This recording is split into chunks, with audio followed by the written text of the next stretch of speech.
এখন সাজবে, মালা পরবে, কি বলেন, কেউ কেউ আবার জাঙ্গিয়াতে পাউডার মারছে। জাঙ্গিয়াতে পাউডার মেরে কি করবি ভাই? বিয়ে করতে যাচ্ছে জাঙ্গিয়াই পাউডার। আমরা মৌলবীরা গায়ে মাখতে পাই না, এরা জাঙ্গিয়াই পাউডার মাখাচ্ছে আন্ডার প্যানে। ঈদের দিনে আমার পাশে বসেছে, আমার ভাই হয়, ফুফুইতো ভাই, এরকম একটা বড় তোয়ালি বিছিয়েছে আমার মুসল্লার পাশে। আমি ভাই তোয়ালিটা খুব ভালো, পেলে কোথায়? বিয়াই দিয়েছে। এমন তোর গোটাটাই বিয়াই, তবে তোর ঈদের নামাজটাও বিয়ায়, তোর আর নাই। জামা বিয়ায়ের, আন্ডার প্যান্ট বিয়ায়ের, লুঙ্গি বিয়ায়ের, আর মুসল্লাটাও বিয়ায়।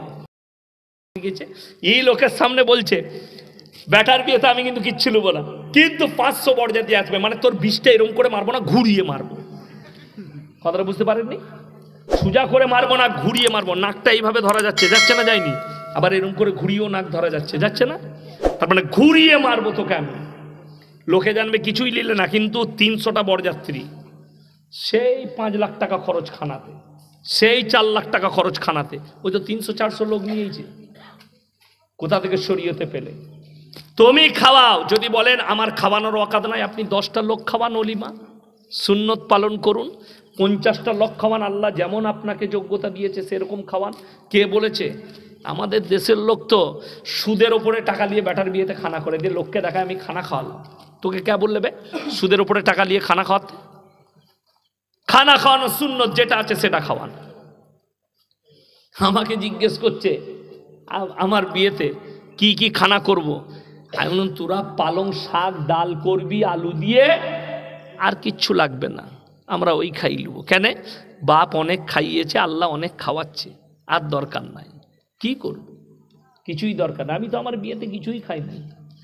ক্লাস করে সকালবেলায় উঠে এসে গাড়ি চেপে চলে গেলাম বিয়ে করতে, গোসল করে, বুঝলেন? আর এখন সাজবে, মালা পরবে, কি বলেন, কেউ কেউ আবার জাঙ্গিয়াতে পাউডার মারছে। জাঙ্গিয়াতে পাউডার মেরে কি করবি ভাই? বিয়ে করতে যাচ্ছে জাঙ্গিয়াই পাউডার। আমরা মৌলবীরা গায়ে মাখতে পাই না, এরা জাঙ্গিয়াই পাউডার মাখাচ্ছে আন্ডার প্যানে।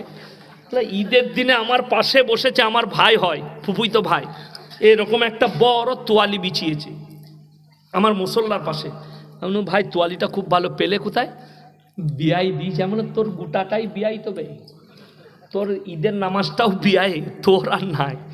জামা বিয়ায়ের, আন্ডার প্যান্ট বিয়ায়ের, লুঙ্গি বিয়ায়ের, আর মুসল্লাটাও বিয়ায়।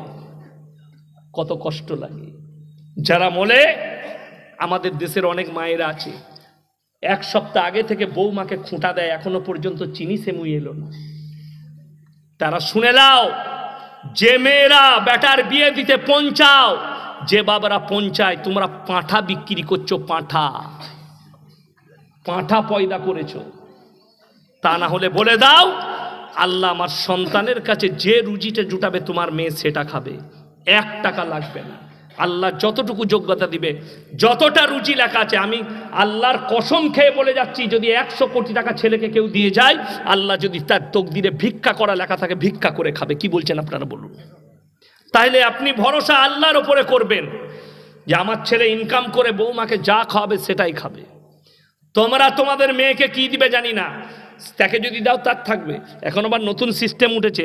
আমি মালদায় সুজাপুরে জলসা করতে গেছি, বিরাট স্টেজ, আমার 9টা থেকে টাইম, তার আগে বিয়ে পড়ানো চলছে, 7টা বিয়ে পড়ানো হলো। তা আমি স্টেজে গিয়ে বসলাম, বললে যে আর 2টো বিয়ে আছে, পড়া। শুনেলেন তেলমোহর 80,000 টাকা তেলমোহর, 79,800 টাকা ধার, 200 টাকা লগত। আমি বললাম, হ্যাঁ 200 টাকায় বউ পাওয়া যাচ্ছে? আমরা দাঁড়া, খালি মাইকটা ধরি, তারপরে তোদের বীজ মারছি আমি।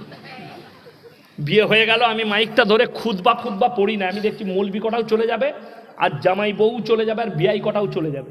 ওরা বসে থাকতে বলে দিই, মাইকটা নিয়ে আমি বললাম, বাবা আমার পকেটে 600 টাকা আছে, তো আমার ঘরে একটা বউ আছে, ইসলামী শরীয়তে 4টা জায়েজ আছে, 600 টাকায় ধারে 3টে বউ নিয়ে যাবো। ধারে বউকে একে দিবে বলো? এত দুঃখ লাগে। এরা কি নিয়ত করেছে? 80,000 টাকা দেল মোহর করো, 200 টাকা লগত, আমরা ক্ষমা চেয়ে নেব। স্ত্রী মাফ করে দিবে।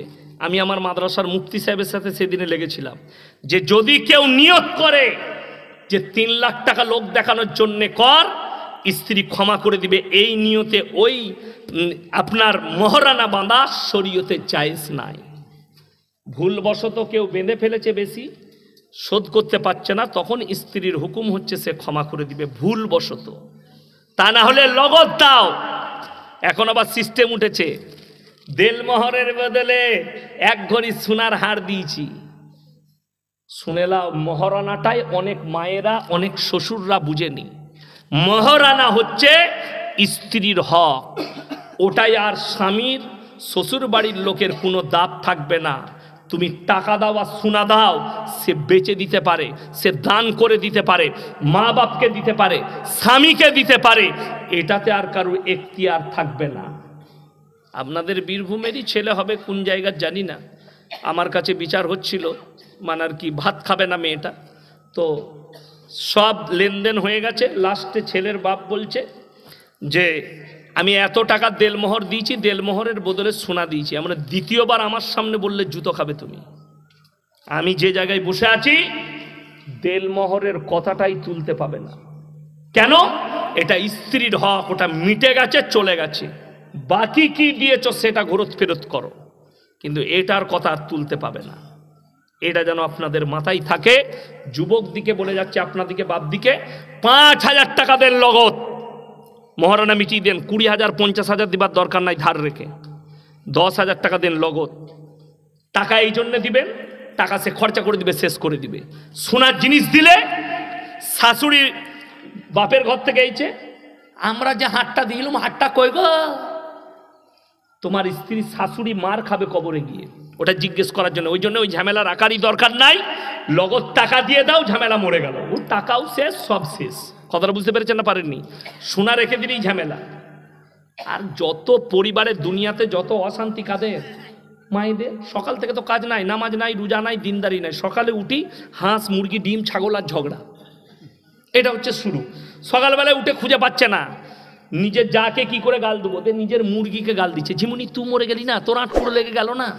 ও তখন আর একজন মনে মনে করছে তাহলে আমার চলছে মনে হয়। সে তখন নিজের ছাগলকে বলছে তুই লড়ির তলায় গেলি না, তোর মরা বেরোন।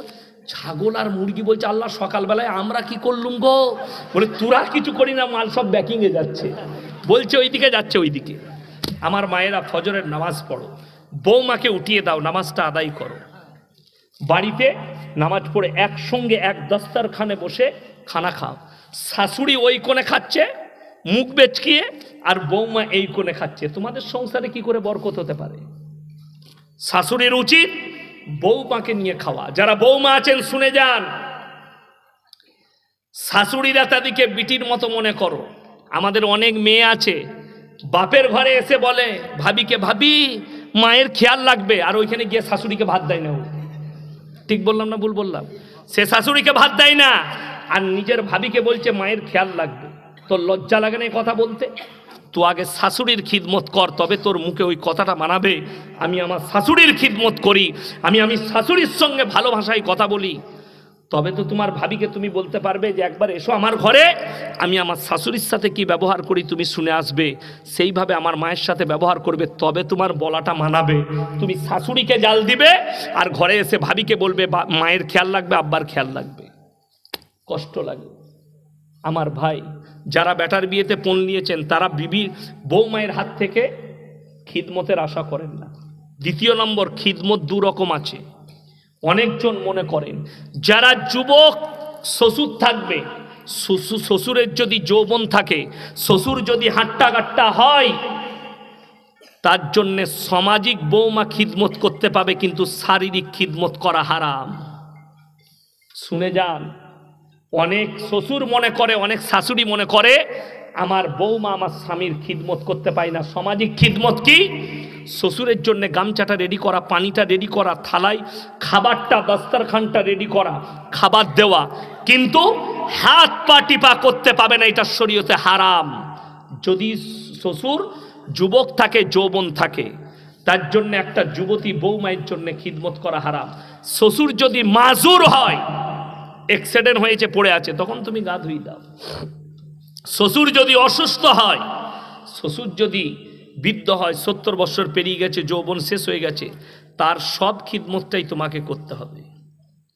অত সহজ নয়। শরীয়তটাকে সহজ করেছে, আপনি কঠিন করে নিয়েছেন নিজেরা।